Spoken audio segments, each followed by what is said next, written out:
नमस्कार दोस्तों, स्वागत है आपका हमारे YouTube चैनल जनरल लाइन्स में। हम लोगों ने पिछले ये भारतीय इतिहास का जो घटना चक्र की सीरीज़ निकाली है, इसमें हम लोगों ने पिछले जो पाषाण काल है, सिंधु सभ्यता है और वैदिक काल है, इनके प्रश्नों को सेगमेंट को पूरा सॉल्व कर चुके थे। अब ये बुद्ध काल के हम लोग पिछले वीडियो में 60 क्वेश्चन कर चुके थे। अब 61 से स्टार्ट करना है।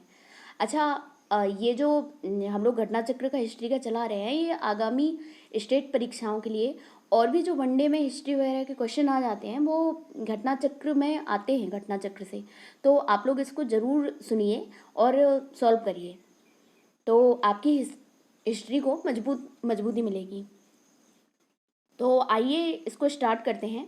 और आप लोग हमें फीडबैक ज़रूर दीजिए ताकि हम ये जान सकें कि हमें क्या सुधार करना है। और हम सोच रहे हैं कि आगे अगर आप लोगों को अच्छे लगते हैं या फिर समझ में आता है तो आगे हम करंट अफेयर और भी करंट अफेयर से रिलेटेड वीडियो और भी सेगमेंट के वीडियो डालेंगे। तो प्लीज़ ज़रूर कमेंट करिए और फीडबैक दीजिए कि हमें आगे क्या करना चाहिए इस चैनल के लिए। 61 त्रिपिटक किसकी धार्मिक पुस्तक है? तो ये बौद्ध धर्म की पुस्तक है। इसमें पहले हम लोग देख चुके हैं कि जो प्रथम बौद्ध संगति थी उसमें सुत्त पिटक और विनय पिटक दो लाए गए थे। और उसमें जो अजातशत्रु थे वो राजा थे और 483 ईसा पूर्व में हुई थी। और उसके जो अध्यक्ष थे वो कौन थे? महाकश्यप थे। और जो अभिधम पिटक लाया गया वो कब लाया गया था? ये तृतीय बौद्ध संगति में लाया गया था, अशोक के टाइम की जो हुई थी। त्रिपिटक निम्नलिखित में से किससे संबंधित है? तो किससे संबंधित है? बौद्धों से संबंधित है त्रिपिटक। ठीक है। निम्नलिखित में से किस बौद्ध ग्रंथ में संघ जीवन के नियम प्राप्त होते हैं? तो किस में प्राप्त होते हैं? नियम प्राप्त होते हैं विनय पिटक में। अभिधम पिटक में क्या है? इसमें है दर्शन बौद्ध धर्म का। यमक बुद्ध पिटक से संबंधित है, यमक अभिधम पिटक से। ठीक है। क्या है? अभिधम पिटक में दार्शनिक सिद्धांतों का संग्रह मिलता है। यह प्रश्नोत्तर के रूप में है। अभिधम के अंतर्गत 7 ग्रंथ सम्मिलित हैं। कौन कौन से हैं देख लेते हैं हम लोग। धम्मशंगड़ी, विभंग, धम्मशंगड़ी, विभंग, धातु कथा, युगल पंचती, कथावस्तु, यमक और पट्टान। अगला है निम्न में से किस बौद्ध साहित्य में महात्मा बुद्ध के नैतिक और एवं सिद्धांत संबंधित प्रवचन संकलित हैं? तो ये सुत्त पिटक में है। सुत्त पिटक में क्या है? सुत्त पिटक में नैतिक सिद्धांत है। ठीक है, नियम वगैरह ये सब। और जो अभिधम पिटक है उसमें दर्शन है। सुत्त पिटक में महात्मा बुद्ध के नैतिक एवं सिद्धांत संबंधित प्रवचन सम्मिलित हैं, अर्थात इसमें बुद्ध धर्म के सिद्धांत एवं उपदेश संग्रह हैं। जबकि विनय पिटक में संघ संबंधित नियम एवं दैनिक जीवन संबंधी आचार विचारों, विधि निर्देशों आदि का संग्रह है। जातकों में बुद्ध के पूर्व जन्मों की कहानियां संग्रहित हैं। कहते हैं ना जातक कथाएं, वो इसी में है। बौद्ध धर्म में त्रिरत्न का क्या अभिप्राय है? तो बौद्ध धर्म में त्रिरत्न का अभिप्राय है बुद्ध, धम्म, संघ। तो बुद्ध, धम्म एवं संघ बौद्ध धर्म के त्रिरत्न हैं। बुद्ध की मृत्यु के बाद इनकी शिक्षाओं को संकलित कर 3 भागों में बांटा गया। इन्हीं को त्रिपिटक कहा जाता है। ये हैं विनय पिटक, सुत्त पिटक और अभिधम पिटक। अगला है प्राचीन भारत के बौद्ध मठों में पवरन नामक समारोह समायोजित किया जाता था। तो पवरन क्यों किया जाता था? ये किया जाता था वर्षा ऋतु के दौरान मठों में प्रवास के समय भिक्षुओं द्वारा किए गए अपराधों की स्वीकारोक्ति का अवसर होता था। ठीक है। क्या है? वर्षा ऋतु के दौरान मठों में प्रवास के समय भिक्षुओं द्वारा किए गए अपराधों की स्वीकारोक्ति का अवसर होता था। क्या है इसका? वर्षा ऋतु के समय 4 महीने बौद्ध भिक्षु बौद्ध विहारों में निवास करते थे। इस समय धर्म प्रचार का कार्य स्थगित रहता था। वर्षा ऋतु की समाप्ति पर जब पुनः धर्म प्रचार कार्य आरंभ होता था तो बौद्ध भिक्षु पवरन नामक समारोह आयोजित करते थे, जिसमें पीछे किए गए कार्यों पर विचार करते हुए आगे की कार्य योजना बनाई जाती थी। इसके अतिरिक्त भिक्षु इस समारोह में अपने द्वारा किए गए अपराधों को स्वीकार करते थे। अशोकाराम विहार निम्नलिखित में से किस स्थान पर है? तो ये कहाँ पे है? ये पाटलिपुत्र में है अशोकाराम। अशोक, अशोक से हम लोग जान सकते हैं, अशोक की राजधानी क्या थी? पाटलिपुत्र थी ना, मगध की। तो अशोकाराम पाटलिपुत्र में है। और एक्सप्लेनेशन पढ़ लेते हैं। प्रसिद्ध बौद्ध ग्रंथ महावंश के अनुसार मौर्य शासक अशोक ने पाटलिपुत्र में अशोकाराम विहार को निर्मित करवाया था। इस विहार का निर्माण इंद्रगुप्त नामक थेर भिक्षु के निरीक्षण में हुआ था। अच्छा देखिए, इसका निर्माण किसके निरीक्षण में हुआ था? इंद्रगुप्त नामक थेर भिक्षु। तीसरी बौद्ध संगति भी अशोक के समय हुई थी। विश्व का सबसे ऊंचा कहा जाने वाला विश्व शांति स्तूप बिहार में कहाँ पे है? तो ये राजगीर में विश्व शांति स्तूप। कहाँ पे? राजगीर में। बिहार में राजगीर की पहाड़ियों 400 मीटर की ऊंचाई पर स्थित शांति स्तूप विश्व का सबसे ऊंचा कहा जाने वाला विश्व शांति स्तूप है। अगला है बुद्ध की 80 फुट बड़ी प्रतिमा जो बोध गया में है, निर्मित की गई थी। ये जापान के लोगों द्वारा की गई थी। ये बिल्कुल वाइट बनी हुई है, बोध गया में स्थित है। बुद्ध की 80 फुट ऊंची बोध गया में स्थित प्रतिमा लाल ग्रेनाइट एवं बलुई पत्थरों से निर्मित है, जिसके निर्माण में 7 वर्ष का समय लगा। यह प्रतिमा जापान के दाइजोकियो संप्रदाय के सहयोग द्वारा निर्मित की गई थी। सर्वप्रथम स्तूप शब्द कहाँ मिलता है? तो सर्वप्रथम स्तूप शब्द कहाँ मिलता है? ऋग्वेद में मिलता है। ठीक है, सर्वप्रथम स्तूप शब्द का वर्णन ऋग्वेद से प्राप्त होता है। इसके अतिरिक्त अथर्ववेद, वासनीय संहिता, तैत्तिरीय ब्राह्मण संहिता, पंचविंश ब्राह्मण आदि ग्रंथों से स्तूप के संबंध में जानकारी मिलती है। स्तूप का शाब्दिक अर्थ है किसी वस्तु का ढेर। अगला है वह स्तूप स्थल जिसका संबंध भगवान बुद्ध के जीवन की किसी घटना से नहीं रहा है, वह है सारनाथ, बोधगया, कुशीनारा। तो ये सांची है। सांची का घटना से कोई वो नहीं था। जैसे सारनाथ में इन्होंने क्या हुआ था? इन्होंने उपदेश दिया था। बोधगया में ज्ञान प्राप्त हुआ था। कुशीनारा जो पल था, मल्ल था, तो यहाँ पे महापरिनिर्वाण हुआ था। बोधगया का स्तूप स्थल बुद्ध की ज्ञान प्राप्ति है। सारनाथ धर्मचक्र प्रवर्तन से था और कुशीनारा बुद्ध की मृत्यु से संबंधित है, जबकि सांची बुद्ध के जीवन की किसी विशेष घटना से संबंधित नहीं है। निम्नलिखित स्तूपों का सही तिथिक्रम क्या है? भरोस, सांची, अमरावती, धमेक। तो इसमें भरोस तो सांची की जो हुआ था, ये कब हुआ था? ये अशोक के काल में हुआ था। अमरावती का जो था सातवाहन के समय हुआ था, और धमेक स्तूप का जो था ये भी अशोक के शासनकाल को ही मानते हैं। तो सांची, भरूच, सांची और धमेक, भरूच, सांची, धमेक तो अशोक के शासनकाल में। अमरावती लास्ट में आएगा क्योंकि अमरावती को सातवाहन ने बनवाया था। तो इसमें से कोई भी मैच नहीं कर रहा है। अनात्मवाद सिद्धांत है। अनात्मवाद सिद्धांत क्या है? ये बौद्ध दर्शन का है। आत्मा को नहीं मानते थे ना ये लोग मानते थे किसको? पुनर्जन्म को मानते थे। बौद्ध दर्शन में अनात्मवाद का सिद्धांत गौतम बुद्ध के प्रतीत्य समुत्पाद के सिद्धांत से ही सिद्ध होता है। इसे नैरात्मवाद भी कहा जाता है। कुछ विचारकों के मतानुसार अनात्मवाद का सिद्धांत केवल आत्मा पर लागू होता है। वस्तुतः इसमें आत्मा भौतिक जगत दोनों को ही व्याख्या होती है। जब गौतम बुद्ध सर्व अनात्म कम कहते हैं तो इसका अर्थ है कि किसी नित्य चेतन या जड़ तत्व का अस्तित्व नहीं है। ना तो आत्मा नामक नित्य द्रव्य का अस्तित्व है, ना ही भौतिक दर्शन नामक जड़ द्रव्य है। द्रव्य का द्रव्यता, एकता, तदात्म एवं नित्यता आदि कल्पना मात्र है। संसार अस्थिर और क्षणिक है। निम्न में से किसे संबंध है? तो ये बौद्ध से। बौद्ध क्षणभंगुर बात पर विश्वास करते थे। बौद्ध दर्शन में क्षणिकवाद को स्वीकार किया गया है। बाद में स्वयं अनित्यवाद के सिद्धांत का प्रतिपादन किया। बुद्ध ने स्वयं अनित्यवाद का सिद्धांत का प्रतिपादन किया। क्षणिकवाद अनित्यवाद का तार्किक विकास है जो बुद्धोत्तर दर्शन में अस्तित्व में आया। क्षणिकवाद के अनुसार विश्व की प्रत्येक वस्तु का अस्तित्व क्षण मात्र के लिए रहता है। जिस प्रकार नदी की एक बूंद एक क्षण के लिए सामने आती है तथा दूसरे क्षण वह विलीन हो जाती है, उसी प्रकार जगत की समस्त वस्तुएं क्षण मात्र के लिए अपना अस्तित्व कायम रखती हैं। निम्नलिखित में से किसे एशिया की ज्योतिपुंज कहते हैं? Light of Asia. Buddha, Gautam Buddha को कहते हैं। गौतम बुद्ध को एशिया के ज्योतिपुंज के तौर पर जाना जाता है। गौतम बुद्ध के जीवन पर एडविन एर्नोल्ड ने लाइट ऑफ एशिया नामक काव्य पुस्तक की रचना की है। एशिया के ज्योतिपुंज नाम से जाना जाता है, किसे कहा जाता है? भगवान बुद्ध को। क्षणिकवाद का प्रतिपादन किसने किया? तो ये बुद्ध ने किया था।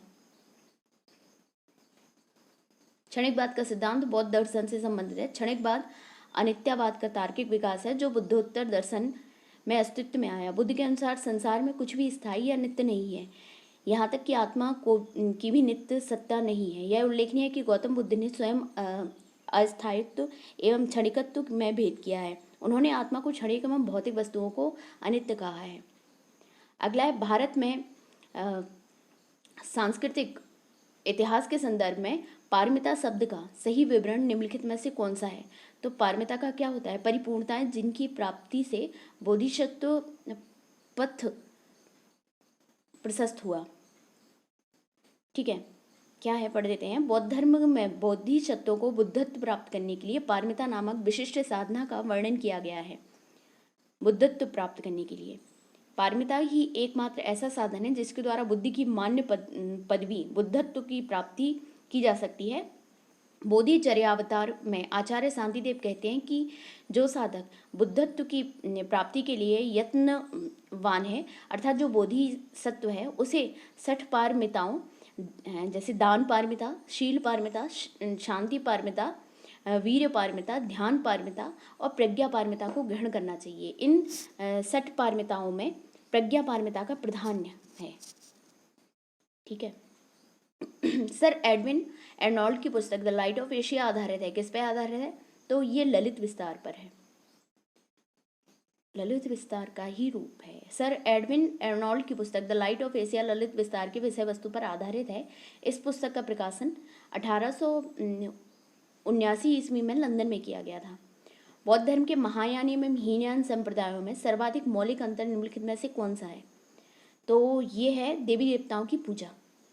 जो महायान थे, ये लोग क्या था, ये लोग बाद में इन पे हिंदू धर्म का बहुत प्रभाव पड़ा था और उस कारण ये लोग मूर्ति पूजा करने लगे थे। तो देवी देवताओं की पूजा, इन्होंने बुद्ध को भगवान बना दिया, देवी देवता। और जबकि जो हीनयान थे वो लोग क्या करते थे? बुद्ध के सिद्धांतों, नियम को, उनकी परंपराओं का पालन करते थे। तो क्या है इसमें? बौद्ध धर्म की हीनयान एवं महायान संप्रदायों में सर्वाधिक मौलिक अंतर देवी देवताओं की पूजा था। हीनयान में बुद्ध को एक महापुरुष माना जाता था, जबकि महायान में उन्हें देवता माना गया और उनकी पूजा की जाने लगी। इसी के साथ ही अनेक बोधिसत्वों की भी पूजा की जाने लगी। गौतम बुद्ध को एक देवता का स्थान किस राजा के युग में प्राप्त हुआ? तो कनिष्क के। ये हीनयान और महायान कब आए थे? कनिष्क के टाइम आए थे ना। हाँ, कनिष्क के टाइम आ जाएगा। ठीक है। उसी के बाद इन्होंने कनिष्क जब आए तो गांधार शैली में इनकी मूर्तियाँ बनवाई, मथुरा शैली में बनी इनकी मूर्ति। तो क्या था? कनिष्क के शासनकाल में संपन्न चतुर्थ बौद्ध संगति में बौद्ध धर्म हीनयान एवं महायान नामक दो स्पष्ट एवं स्वतंत्र संप्रदायों में विभक्त हो गया। महायान शाखा में बुद्ध को देवता माना गया, उनकी पूजा की जाने लगी। इस प्रकार कनिष्क के काल में बौद्ध धर्म की महायान शाखा के तहत गौतम बुद्ध को एक देवता का स्थान प्राप्त हो गया। भारत में पहले जिन और हिंदू धर्म ने अपना 9वां अवतार मान लिया। भारत में पहले जिस मानव प्रतिमाओं को पूजा गया वह कौन थी? वह बुद्ध थी, बुद्ध की थी। भारत में सबसे पहले बुद्ध की प्रतिमाओं की पूजा की गई। बौद्ध धर्म के महायान शाखा के अनुयायियों ने सर्वप्रथम बुद्ध मूर्तियां स्थापित करके उनकी पूजा प्रारंभ की। देश में निम्न में से किसने मूर्ति पूजा की नींव रखी थी? तो बौद्ध धर्म ने। उपर्युक्त में से सर्वप्रथम मूर्ति पूजा की नींव बौद्धों के द्वारा रखी गई। महायानियों ने सर्वप्रथम बुद्ध की प्रतिमा स्थापित करके पूजा आरंभ की।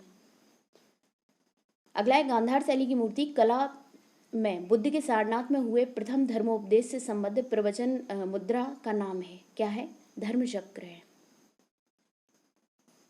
सारनाथ का क्या आता है? धर्मचक्र।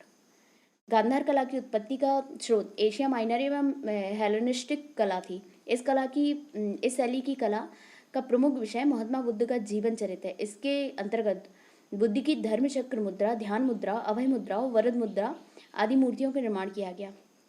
बुद्ध की खड़ी प्रतिमा निम्न में से किस काल में बनाई गई थी? तो ये कुषाण काल में बनाई गई थी। खड़ी प्रतिमा इनकी।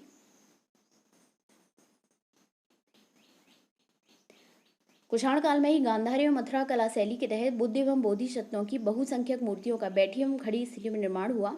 BS अग्रवाल के मतानुसार सर्वप्रथम मथुरा में ही बुद्ध मूर्तियों का निर्माण किया गया। यहाँ इनके लिए पर्याप्त आधार था। ह्वेनसांग के विवरण के अनुसार बुद्ध की प्रथम प्रतिमा कौशाम्बी में बनी थी। ह्वेनसांग क्या बोलता है कि इसकी प्रथम प्रतिमा कहाँ बनी थी? कौशाम्बी में बनी थी। परंतु अनेक विद्वान महात्मा बुद्ध की प्रथम प्रतिमा के निर्माण का श्रेय गांधार कला को देते हैं। अतः निश्चित तौर पर यह नहीं कहा जा सकता कि बुद्ध की प्रथम प्रतिमा कहाँ बनी। तो दोनों हो सकते हैं, कौशाम्बी हो सकता है, गांधार हो सकता है। और ह्वेनसांग के अनुसार अगर पूछा जाता है क्वेश्चन में तो हम लोग आंसर क्या लगाएंगे? कौशाम्बी लगाएंगे। बुद्ध की प्राचीनतम प्रतिमा किस शैली में प्राप्त होती है? तो गांधार में भी होती है, मथुरा में भी होते हैं, वही बात। भगवान बुद्ध की प्रतिमा कभी कभी एक हस्त मुद्रा युक्त दिखाई गई है, जिसे भूमि स्पर्श मुद्रा कहा जाता है। यह किसका प्रतीक है? मार्ग पर दृष्टि रखने और अपने ध्यान में विघ्न डालने से मार्ग को रोकने के लिए बुद्ध का धरती का आह्वान नहीं, मार्ग के प्रलोभनों के बावजूद अपनी शुद्धता और शुद्धता का साक्षी होने के लिए बुद्ध का धरती का आह्वान। ये है शुचिता और शुद्धता का साक्षी होने के लिए बुद्ध का धरती का आह्वान। क्या होता है इसमें? बुद्ध की भूमि स्पर्श मुद्रा से तात्पर्य अपने तप की शुचिता और निरंतरता को बनाए रखने से। बुद्ध की इस भूमि स्पर्श मुद्रा मार्ग कामदेव के प्रलोभनों के बावजूद अपनी शुचिता शुद्धता का साक्षी होने के लिए बुद्ध का धरती का आह्वान को प्रदर्शित करता है। भूमि स्पर्श मुद्रा की सारनाथ बुद्ध मूर्ति संबंधित है। किससे संबंधित है? ये गुप्त काल से है। भूमि स्पर्श मुद्रा किससे संबंधित है? गुप्त काल से है। भूमि स्पर्श मुद्रा की सारनाथ की बुद्ध मूर्ति गुप्त काल से संबंधित है। इसकी आध्यात्मिक अभिव्यक्ति गंभीर मुस्कान एवं शांत ध्यान मग्न मुद्रा भारतीय कला की सर्वोच्च सफलता का प्रदर्शन करती है। सारनाथ की भूमि स्पर्श मुद्रा वाली बुद्ध प्रतिमा कालांकित है, गुप्त काल से है भूमि स्पर्श मुद्रा। भारत के सांस्कृतिक इतिहास के संदर्भ में निम्नलिखित युग्मों पर विचार किया। परिवारजक, श्रमण, उपासक। तो परिवारजक क्या होता है? परित्यागी व भ्रमणकारी, बिल्कुल। और श्रमण क्या होता है? उच्च पद प्राप्त पुजारी। और उपासक होता है बौद्ध धर्म का साधारण अनुगामी, बिल्कुल। क्या है? जो श्रमण होते हैं वो भिक्षु और साधु होते हैं, ठीक है। बाकी परिवारजक क्या होता है? परित्यागी व भ्रमणकारी होता है। और उपासक कौन होता है? बुद्ध धर्म का साधारण अनुगामी जो होता है। और श्रमण जो होता है वो पुजारी नहीं होता है, वो भिक्षु और साधु होता है। निम्नलिखित में से कौन से शासक ने बौद्ध मत के विस्तार में योगदान नहीं दिया? तो हर्षवर्धन ने दिया है, कनिष्क ने दिया है और अशोक ने दिया है। अशोक और कनिष्क तो ऐसे हैं कि इन्होंने इनके टाइम तो बहुत संगति ही हुई थी, इन्होंने बहुत संगति करवाई थी। कनिष्क ने कश्मीर के कुंडल वन में और अशोक ने कहाँ करवाई थी? पाटलिपुत्र में। हर्षवर्धन ऐसे थे कि इनके टाइम ह्वेनसांग आया था और इनके दरबार में भी रहा है। पुष्यमित्र सुंग का नहीं माना जाता है।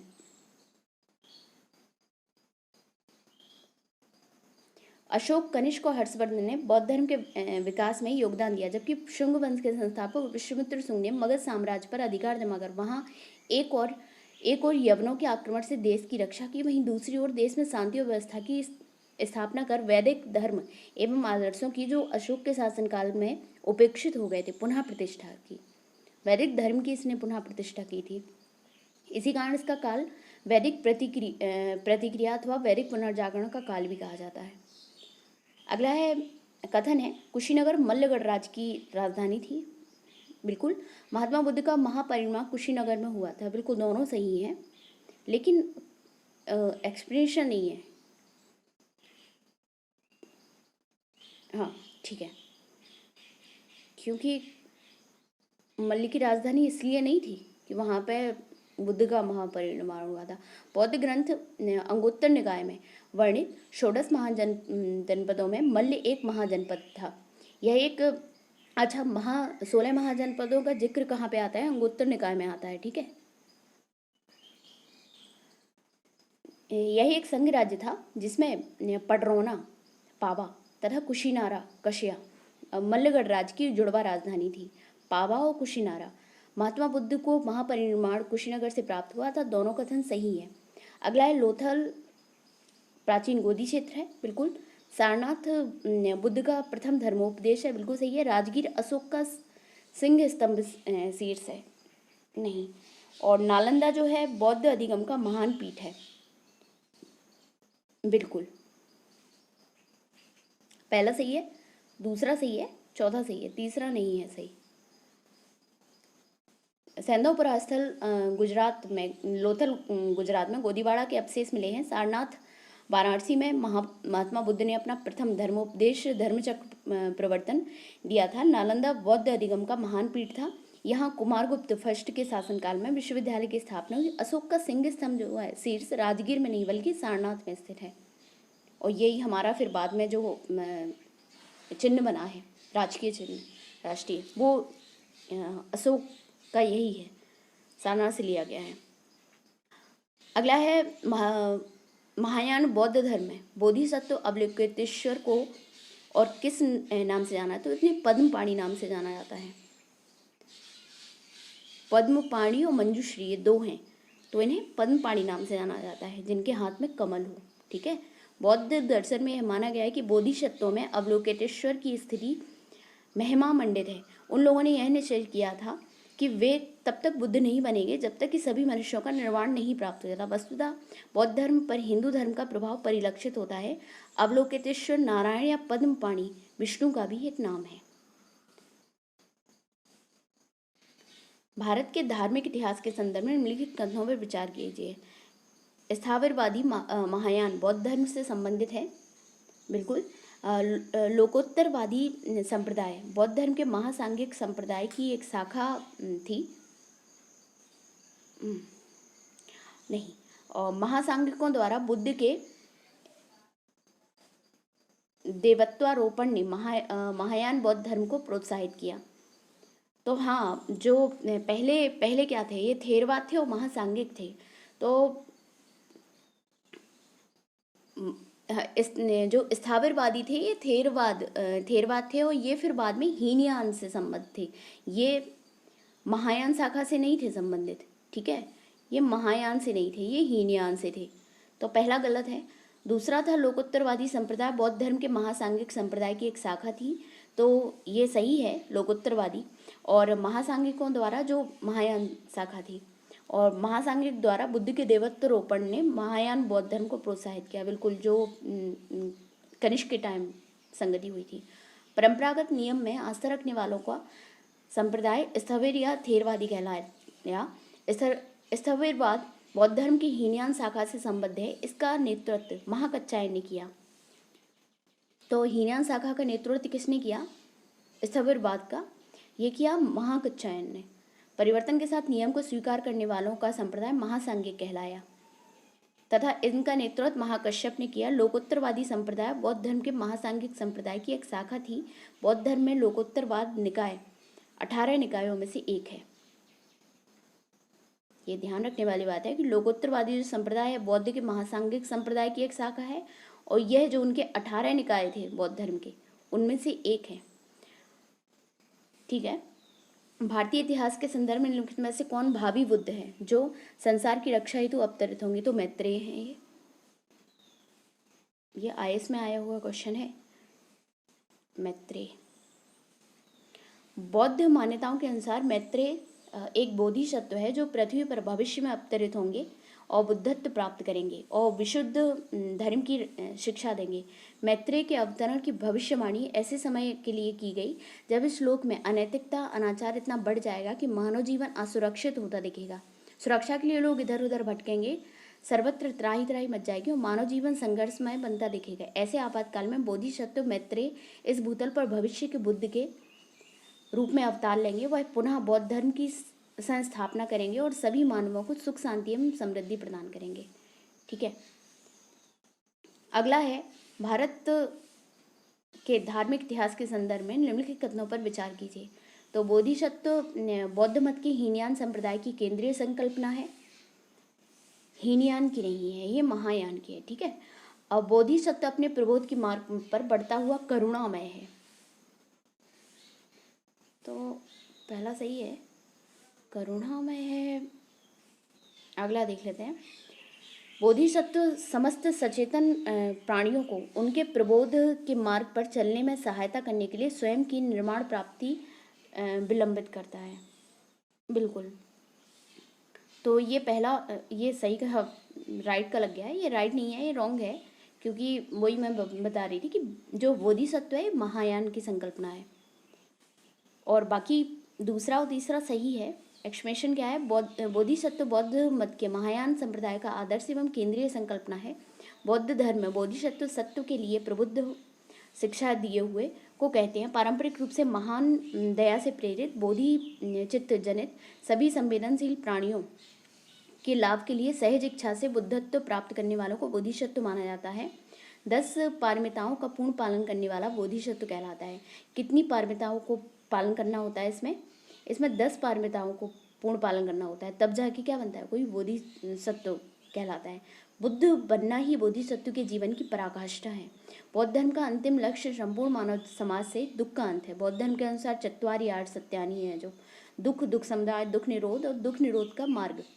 बौद्ध धर्म के अनुयायी अष्टांगिक मार्ग के अनुसार जीवन जीकर अज्ञानता और दुख से मुक्ति और निर्वाण पाने की कोशिश करते हैं। दोस्तों, ये यहाँ पर हम लोग 98 क्वेश्चन कर लिए हैं। ये वीडियो बड़ा बन गया है, सोच रहे हैं कि थोड़ा सा शॉर्ट वीडियो बनाएं ताकि आप लोगों को थोड़ा आसानी हो। तो आगे से इसका ध्यान रखा जाएगा कि थोड़ा सा वीडियो छोटा बने ताकि आप लोगों को छोटे वीडियो देखने में आसानी होगी। और हमारा चैनल जरूर सब्सक्राइब करिए ताकि आप लोग को जो भी हमारी वीडियो आए तो आप लोगों को पता चले, और बेल आइकन भी दबा दीजिए। ठीक है, तब तक के लिए नमस्कार, धन्यवाद।